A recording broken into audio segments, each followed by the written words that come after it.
Okay, looks like we're live. So how are we doing this morning? Tired? Yeah, it's Friday. Yeah. Any plans this weekend other than catching up on sleep? High school football game. Seems unsocially distanced. Huh? Oh, I thought you said party at first. Yeah, like don't do that, please. Um, yeah, go to like Turkey Run or um, Shades. Yeah, that'd be good too. Uh, any other crazy plans? Video games, sleeping. Yeah. Huh? Existing. Ah, yes, the old paper. That's due Monday, no doubt. At 2? Why 2? That's kind of a weird deadline.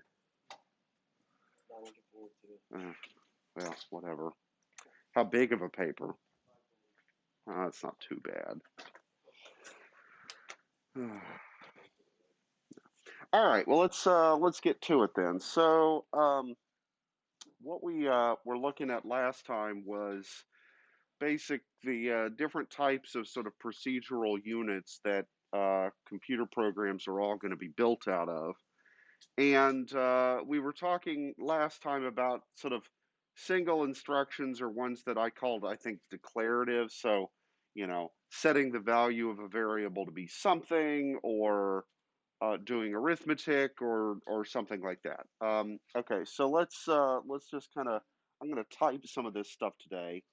Um, and I'm using here uh, a text editor, well, really a code editor called Atom. And you guys can download this if you want it. Uh, it's really just a text editor, but it's designed for programming basically. So all right, so let's see, what were we had declarative statements. Uh, and we had examples of that. So like, um, crack egg or um, x equals 5 or, y equals x plus 3 or, stuff like that. Okay, so things where um, you're setting the value of variables, you're maybe doing arithmetic with variables, you're doing what looks like a single instruction, namely crack egg. Okay. Now, the little parentheses that are next to it, and we'll talk about this more, indicate that it's a function of some sort. And what's sort of interesting about, like, what do you think a function is? Like in math class, what's a function? Yeah, you stick in a number, it spits out a number, right? Exactly one number in, one number out. Well, if you're in, say, multivariable calculus, you might get multiple numbers in, multiple numbers out. But if you ever run into the situation in a math class where you put no numbers in and no numbers out, you wouldn't call that a function in math class, probably. Um, but in programming, we would call such a thing a function. So if you have a uh, a procedure, okay, so like let's take crack egg. There's presumably like 3 or 4 steps involved in that process, okay, and or like whisk egg or something like that, right? Where it like you say do this, but really that means do these like several other things. And so, in some sense, you can use functions to encapsulate a group of instructions. Uh, you could have a function that's scramble eggs. Okay, and what would be within that? All the kinds of instructions that you guys came up with last time. Okay, so even though crack egg looks like a single instruction here, it might be shorthand for a whole bunch of other ones. Um, and How would we know? Well, we just have to see how the function crack egg was defined. Um, and yeah, okay. Uh, so then what we wanted to talk about, I think, next were conditional expressions.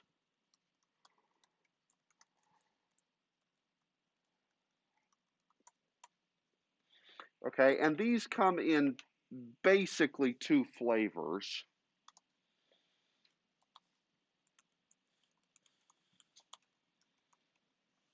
They come in the flavors if then, and then another sort of variant of it, which is called if then else. Okay, and different languages implement these things slightly different, but basically any programming language is going to have these two constructs. And so let's write an example of each one and kind of see what we mean by the difference. So let me say something like,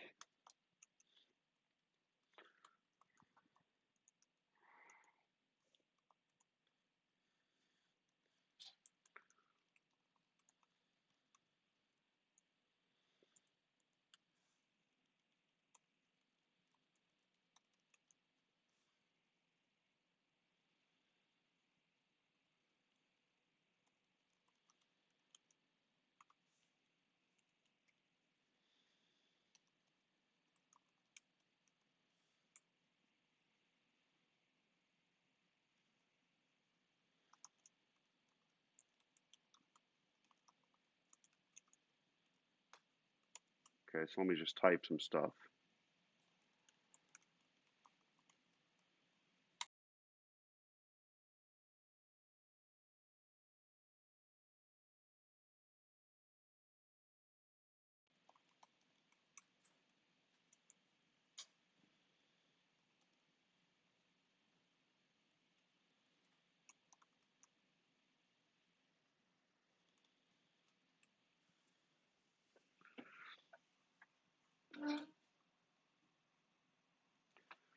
Okay, so here's two examples, and is the text big enough, by the way, that you guys can read it okay?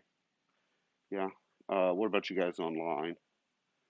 Uh, let's see who we got. We got Mr. Mills, Hargrave, Coy, you're with us. Okay, great. Um, okay, so let's look at the differences between these two things. So, example one, what's going on there? Yeah, So if your number of eggs is greater than 12, okay. And then you want to eat them. Okay, so um, under what circumstances do you eat eggs? Well, presumably once they're scrambled. Okay. Could you just eat 12 raw eggs? You could. It's not recommended. You're quite liable to get very sick. Okay. I hope you like salmonella and have a very comfortable toilet seat because you're going to be there a while. Um, okay, but under what circumstances would you eat the eggs in the way I've written example one? Okay, this is huh? Once you have 12 scrambled eggs, that's one. That's what you think? Okay. Well, if there's more than 12 eggs, okay. So actually, the way I've written this, and I've deliberately written this in kind of Python-looking syntax. It's not truly Python, but it looks very much like Python. Actually, the way I've formatted this, you would eat eggs no matter what. Okay. So let me actually change it from eat eggs to something not quite so ridiculous like drink beer. Okay. So that we don't have to worry about getting salmonella. Okay, so in this case, the way that Python formats things is that what is it you do if the if is the condition of the if is satisfied? Okay, so under what conditions is this if satisfied if the number of eggs is bigger than 12? Okay, so if we've got more than 12 eggs, then what do? we're going to scramble 12 eggs. Okay? The drink beer is not indented, and so the drink beer happens regardless of whether or not the number of eggs is 12 or bigger. It doesn't matter. Okay? How would I have changed this if I wanted to drink beer only in the situation where, yeah, I would slide it over? Okay? So in Python, the way that you tell whether or not something is inside or not is by the indenting. Okay. Now let me write the same thing, but in more like Java or C++ looking syntax.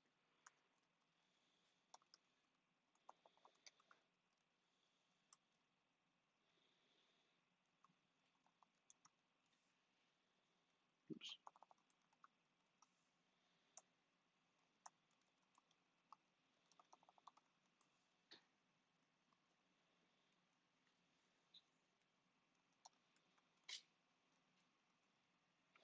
Okay. So in this version here, okay, that's kind of very lightly highlighted. Um, in Java and C, and lots of other languages, you tell what is part of what by what's inside these curly braces. Okay. So if condition curly brace, close curly brace, and then whatever's inside is what happens if the condition's true, and whatever's outside happens regardless. Okay. So in this case, under what circumstance would you eat eggs? Huh? If you have more than 12 eggs, and what would you have done right before you eat them? You would have scrambled them. Okay. So they go in order. All right. So let me change the first example to mirror what this one looks like. Okay. So that would be, let me put this back and let me say that. Okay. So both of those two things are equivalent. They're just written in two different sort of syntax styles. The first one's sort of more Python looking. The second one's more Java, C++ looking. Okay. Now, we still use in Java and C++ tabbing in order to make things easier for a human to read, but the tabbing has no impact whatsoever on how things execute. In Python, the tabbing is absolutely necessary, okay, because you don't have the curly braces to sort things out.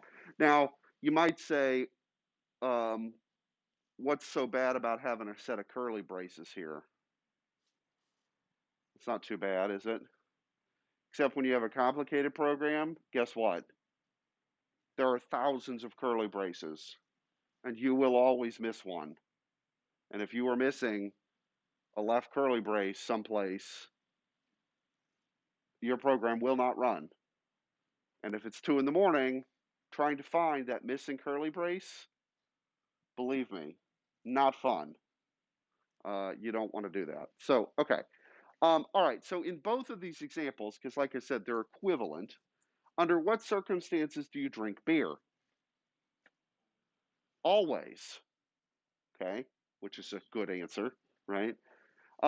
So, whether or not you have more than 12 eggs, you scramble them, you eat them, is irrelevant to the question as to whether or not you're going to drink beer, right? So, the only thing that this if condition does is tells you whether or not you're going to scramble and eat eggs. And if you scramble and eat eggs, great, then you drink some beer. And if you don't scramble and don't eat eggs, then what? You're still going to drink beer, right? The question is whether or not you've had eggs first. Um, right. So what does this you frat guys call this? Kegs and eggs? Uh, huh? You wouldn't know that? Yeah. Uh-huh.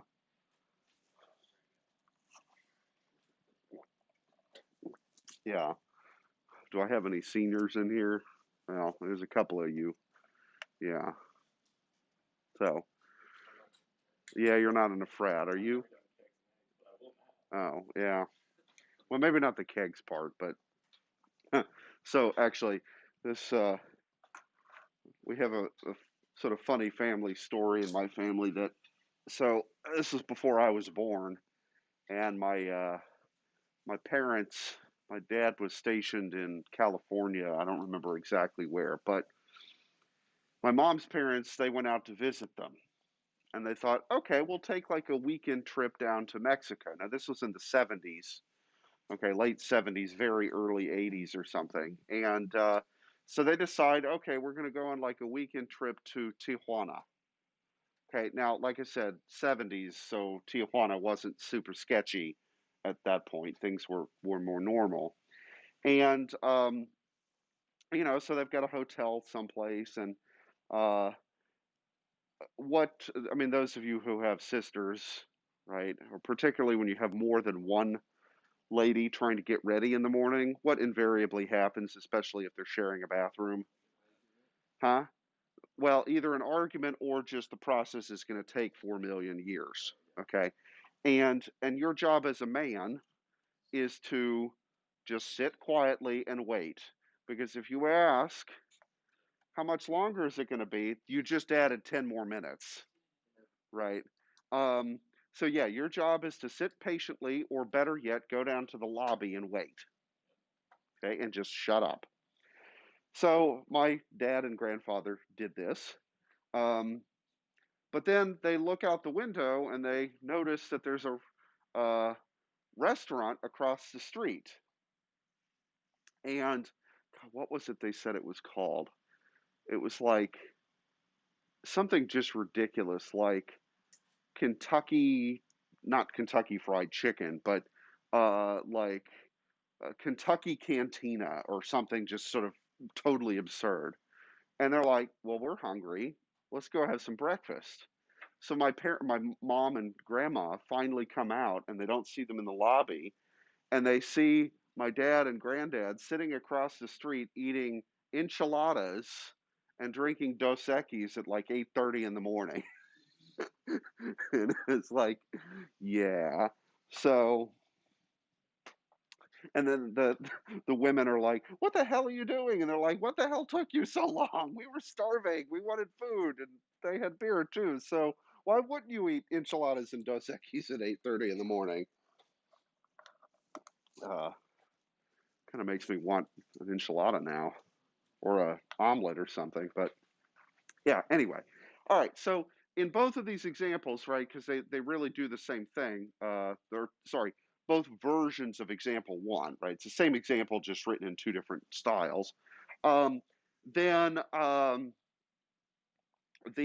you would, under all circumstances, end up drinking beer. Oh, and I forgot some parentheses there. And the only question is whether or not you scramble and eat eggs. Okay. Now the other thing here. Just put some space in here to make it a little more readable. Um,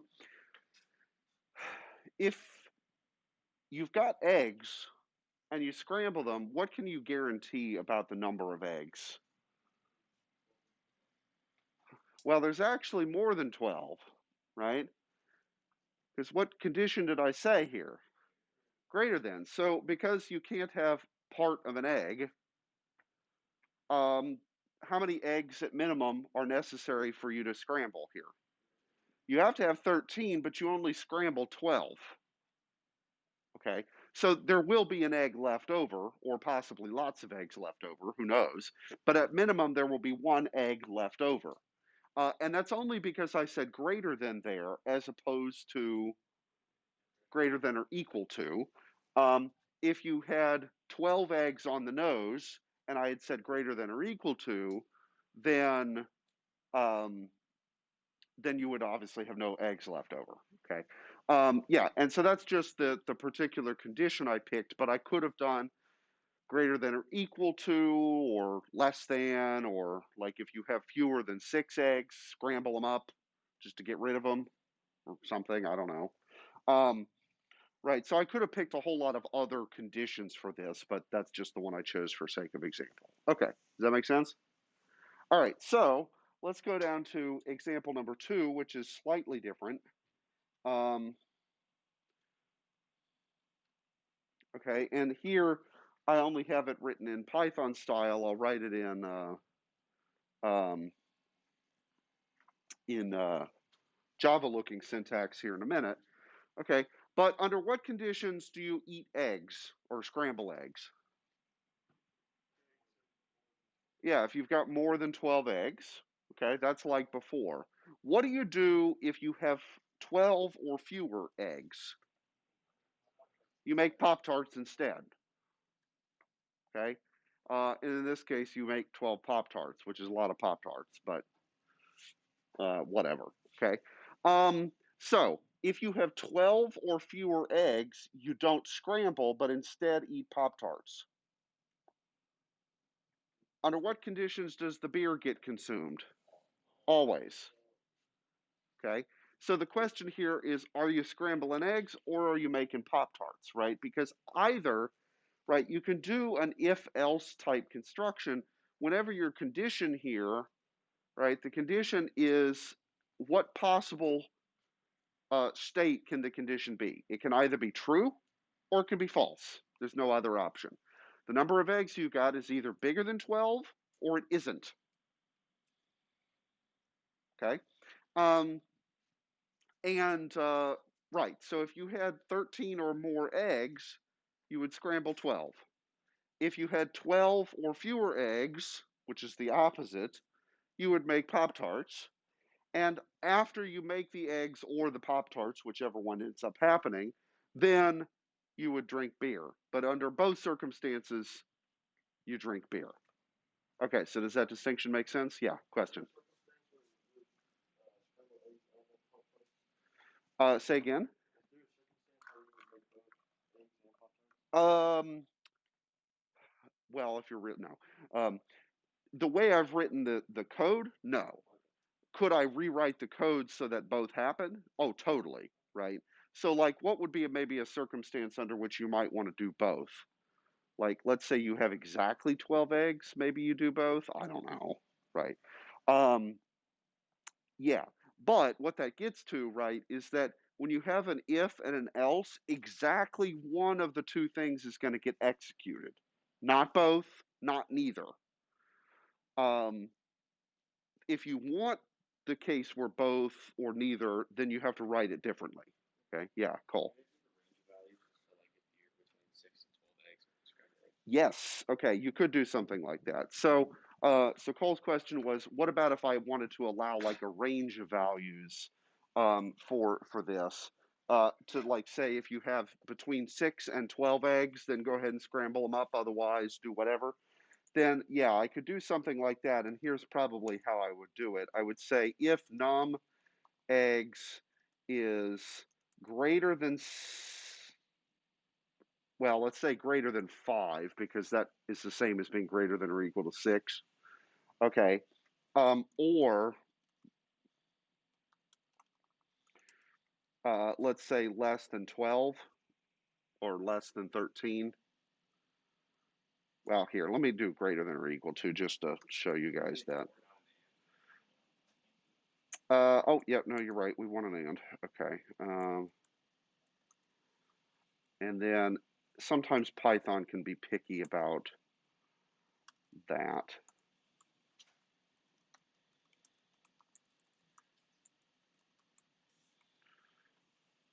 Okay. Um,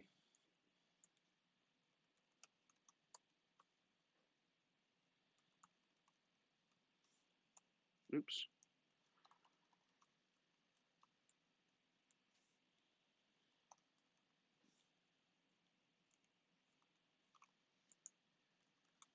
Okay. So this would be maybe, let's call this example 3, okay. Just so we're clear. Okay, so yeah, you can have a compound condition, okay, meaning that like the num eggs is bigger than 12. Okay, that's sort of a single thing, right? It either is or is not true. A compound condition is still only ever true or false, but it might take a little bit more work to determine if it is true or false. Okay, so in this example, under what circumstances are we scrambling up eggs? if there's between 6 and 12. Okay, otherwise we're making Pop Tarts. So that still is a thing that I evaluated either true or false, right? You either have between 6 and 12 eggs or you don't. Okay. Um, and one of the things that's nice, I think, about Python is that in Python you get to just use English words like and or. Okay. In Java or C++, you have to use symbols for that, and that makes it a little less readable for humans, but whatever. Okay. Um, so what do I have here? And I've used the parentheses here to kind of hopefully make it a little easier to see what's what. So what's the condition on the if? It's the stuff in parentheses. Well, that's built out of two smaller things, namely the condition whether or not the number of eggs is bigger than 6, or the other condition is that it's less than or equal to 12. Okay. And then how do I take two things that are true false and combine them? Well, what are the different ways that we could do that?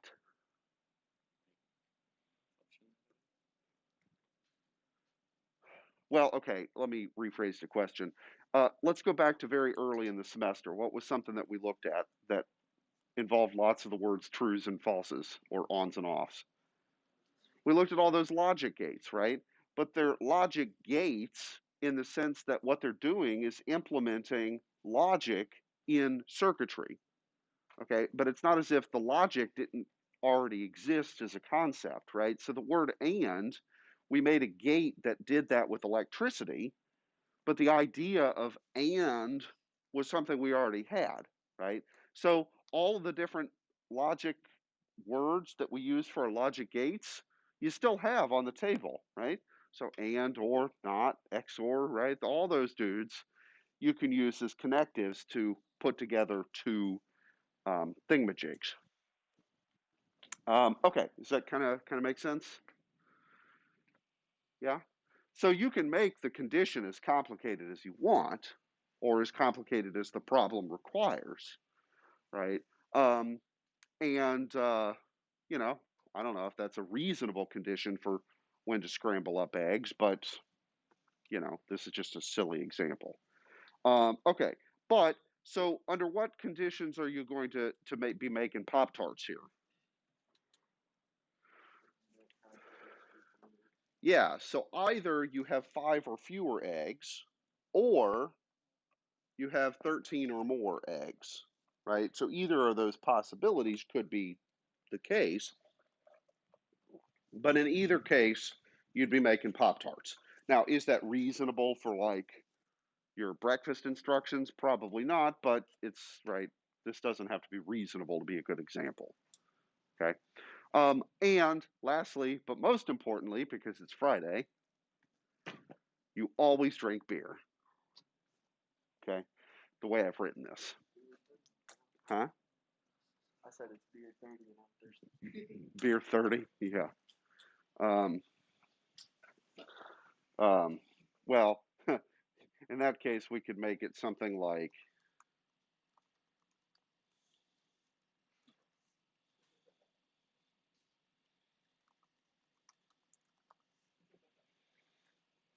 well, here, let's do it this way. Okay. So, okay, how many of you guys get what I'm referencing there? Right? No? Oh, come on. You're from Texas. You should know this. Garth Brooks, right? I've got friends in low places where the whiskey drowns and the beer chases. Okay, just so that yeah, we're clear here. So I never really listened to country music, and nor did anybody in my family. Um, but then I was in, huh? I was in college, and my mom calls me, and I went to school maybe half an hour away from where my parents lived. And so my mom calls me, and she's like, "So I've got a surprise for you. I'm going to drive over, and let's go out to dinner." I'm like, okay, great. Not going to turn that down. And I'm like, thinking, what's the surprise? I'm like, I don't know why I thought this, but I thought, I bet you she bought a new car or something. So it turns out I was correct. So I'm sitting in, the usual meetup spot, and she pulls, all of a sudden I see this bright red Ford F-150 turn the corner, and I'm like, oh, great. So I get into this truck. Now, mind you, my family has never listened to country music. But what's on the radio when I get in that truck? The one of the thousands of country stations, because this is Dallas, right? And you have to have many of those apparently. Um, yes, so get in the truck and it's country music. I'm like, mother, just because we're driving a truck now doesn't mean we need country music. So anyway, okay, so these were all conditional expressions. Okay, so if then else. Um, some languages do have another kind of more complex variant of this, which is called a case switch statement. Um, that would be really useful in situations like you had, like, say, 10 different options of something. So let's say, for example, that you were programming an automated telephone thing, right? So you call your customer service line or whatever, and what happens? What does it say? For English, press 1. Para español, oprimo dos. Uh, pour français, poussez le trois. Um, okay, and so on, right? Uh, well, I don't know. Let's see for how you would say that, but wa cha. What's three again? Pa wa cha. Losh is four. I don't remember what three is. I'm blanking. Okay. It's too early in the morning, but okay. Thanks for sidetracking us here, right? But point being, right? It'd be like for accounts press 1, for customer service press 2, for repairs press 3, for whatever, right? We've all been in phone tree hell before. Okay, well, so if you were to write a program that would deal with that, okay, then your customer is going to hit a button, one of the 10 buttons 0 through 9, and then you'd want to do something based on that.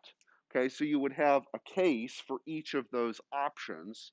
And what that means is that you don't have to nest all of these if then or else's. You could say case and then, or switch rather, and then it'd be like case 0, case 1, case 2, case 3, case 4, and so on. And then, uh, yeah, but basically it's just a bunch of this stuff put together. Okay. I'll spare you the way that looks, but yeah. All right. Now let me actually go to a different window here, and let me slide that over, and let me try this. I was having trouble with this. Um, I'm not sure if this is going to work correctly on the stream. Yep. No. Okay. It's working. Good. Um, Okay, so what I wanted to do here was sort of split the screen and let's look at another kind of way that this could look in terms of programming in a different language that we'll actually use later on in the semester. Okay, so let me kind of blow this up. How many of you guys have seen or used this language before? Uh, yeah? Okay. When did you guys use this? Huh? Sixth grade, eighth grade? Yeah. High school. Okay, so Scratch is this language, and you've probably seen, well, maybe seen other things that look like this, but aren't necessarily this website. This is a visual coding language, okay? Meaning that, if we have something like this, right, a textual based coding language, right, why? Well, actually, let me go up to example one here, right? This is sort of a Java or C++ style way of writing it. Okay, now granted that that's not horribly complicated looking, but if you had never programmed in your life and I go shoving this in your face, what's going to happen?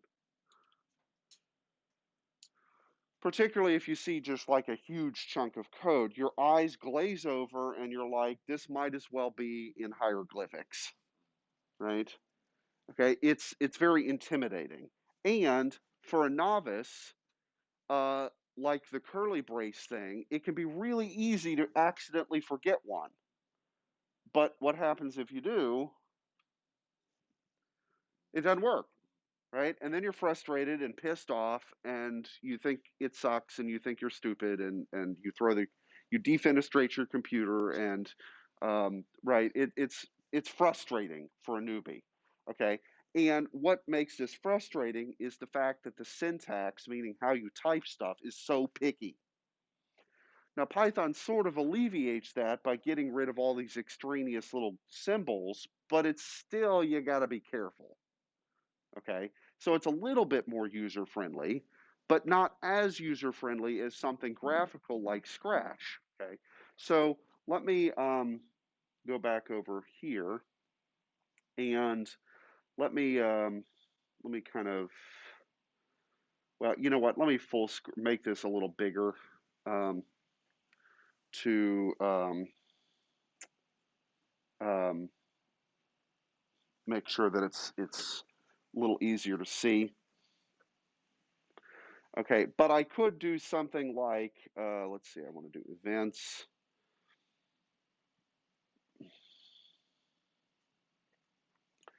Okay, I've got two objects here, right, that look like what we were typing, right? So I've got if then and if then else, okay? Now, let me make here just a stupid, um, right,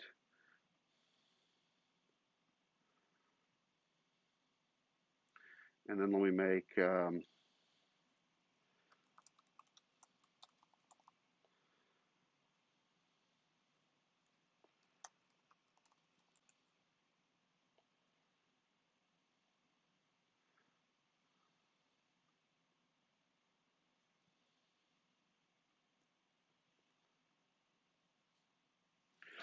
okay, and then let me make a, just don't worry about what I'm doing right here.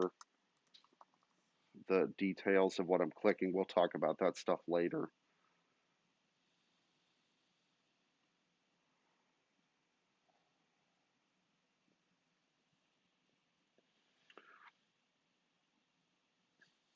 Actually,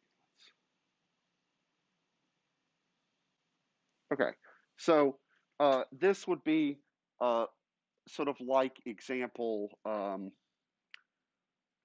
one and two. Okay, uh, but written in this language. Okay, so um, same things happen in the first one. Okay, so this would be this little chunk right up there. Under what circumstances do you make eggs?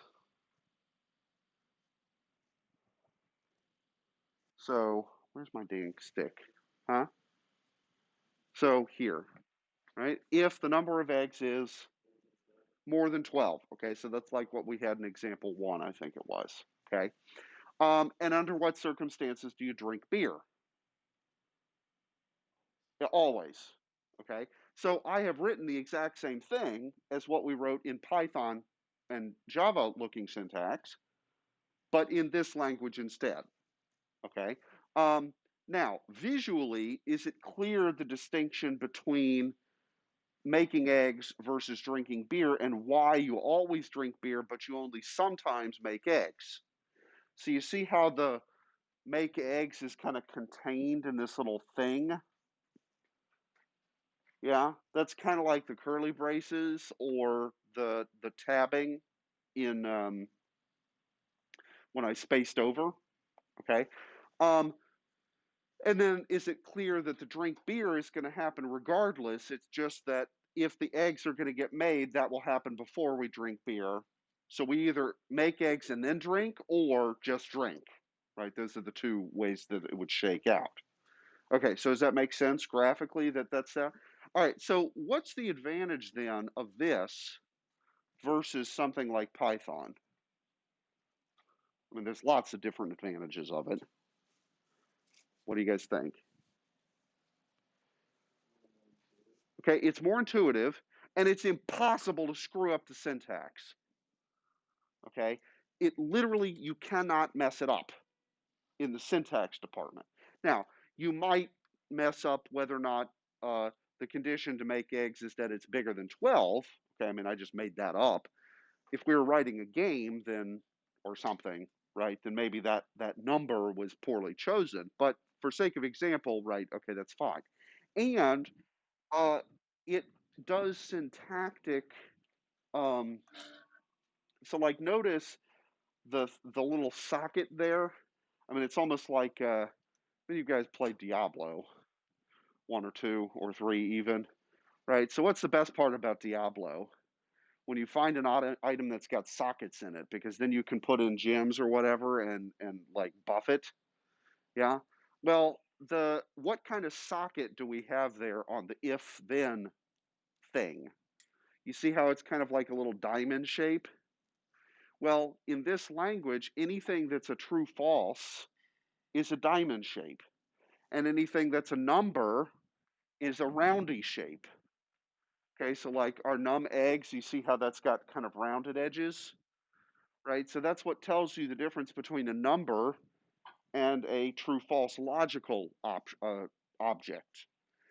Um, in Java or C++, you have to specify that with words. So this would be like int or float or bool for true false things, bool for Boolean, um, uh, named after George Boole from the 19th century.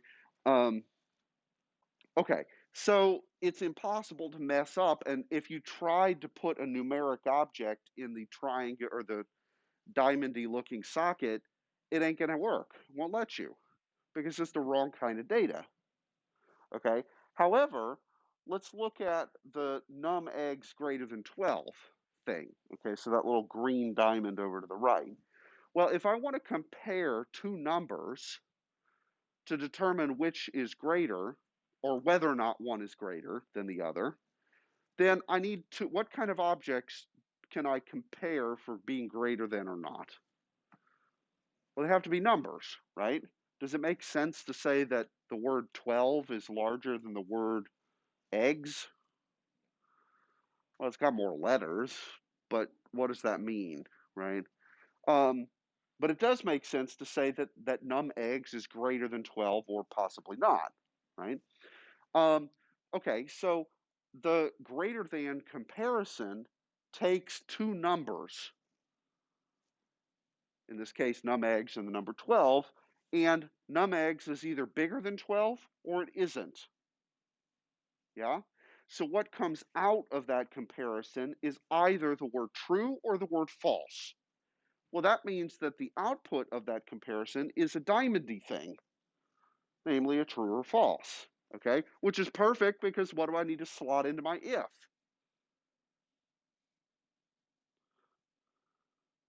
The where the mouse cursor is. What goes in that socket? It's got to be a diamondy thing that's a true false, right? So like it's literally impossible to screw up the syntax here. And that's fantastic when you're trying to teach this stuff to children, okay, or novice programmers, right? So those of you guys who have seen this before, let's maybe dive in a little bit more.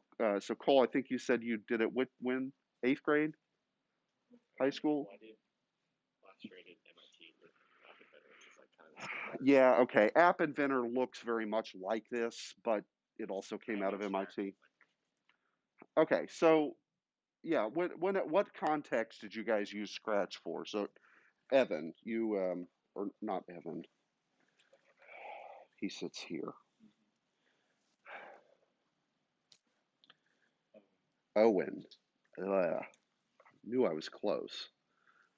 It's Friday, right? Mr. Runge. That's easier. Under what circumstances were you using Scratch?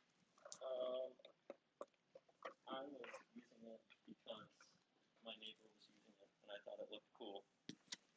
Okay, so what were you doing with it? I don't really remember. I was just making random stuff. Okay, well, you can make games with it.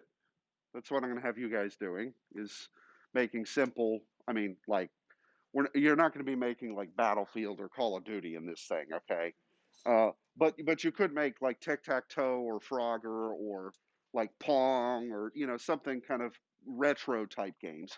Um, okay, but point being, right? That's something that you could use this language to do. It's not the only thing. It was kind of designed around like you have this screen and then you can put objects, different graphical things on the screen. Talking is hard. You can put different graphical objects on the screen.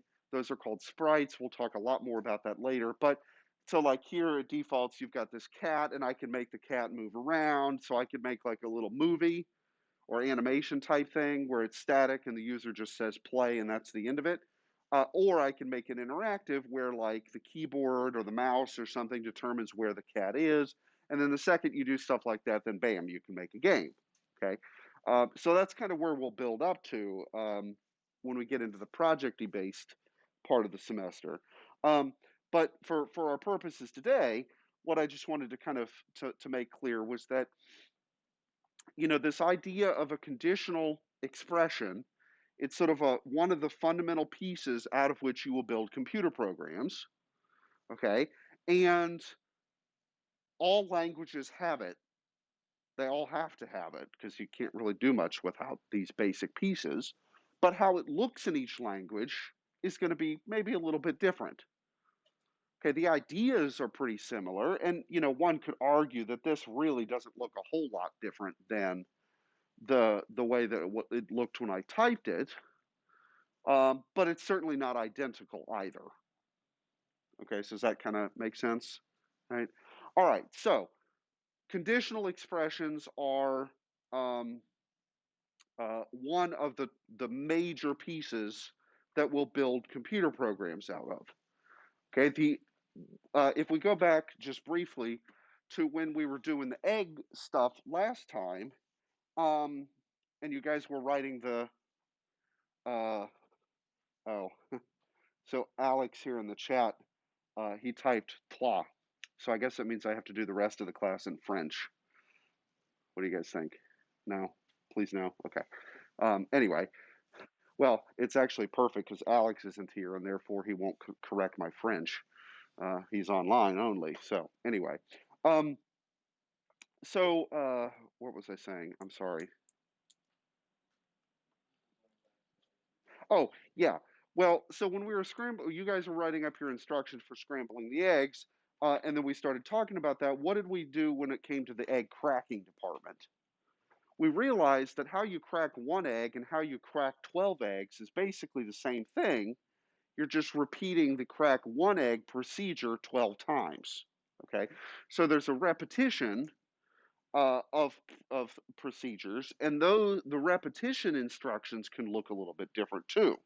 Okay, so that's the next kind of major unit we'll talk about, which is iterative expressions. That's what we'll do on Monday, and then we'll talk about recursion, which is going to make your heads hurt. But yes, okay. All right. So, question, preguntas, fragen. No? All right. Have excellent weekends, gentlemen. Look forward to seeing your bright and shining faces on Monday morning.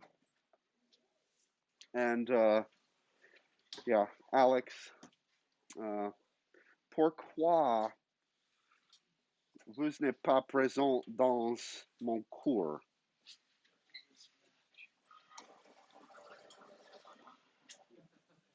All right. See everybody later.